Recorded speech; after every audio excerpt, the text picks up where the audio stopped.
Hello guys, happy tracking channel everyone. Welcome sa ating channel. So ayan guys, meron ditong Porridge J1 na around 16 feet siya.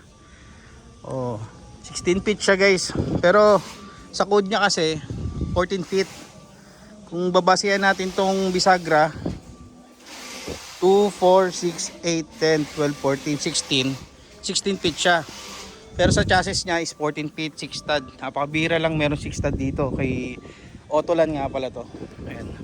Wing band. Hindi nga lang corrugated yung kanyang wing. So as is where is yan. What you see is what you get. Ayan, nakita nyo nasa kanan pa yung manubela. At ito, napaka ano yan.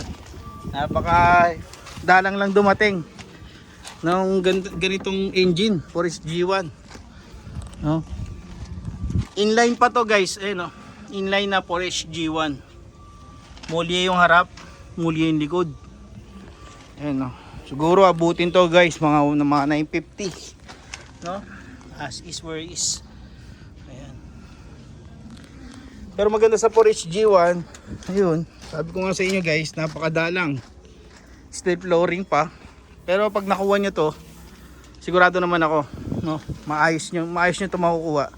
Pero kung as is where is lang, yan, ganito lang nyo lang makukuha yan. Kaya naman kapagawa ng iba. Pero ibibigay naman nila sa inyo na maayos pa rin.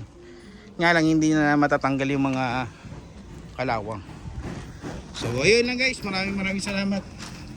Naispatan ko lang kasi ito dahil nga Porridge G1 or HJ1 guys, no? Na dumating. Ayan.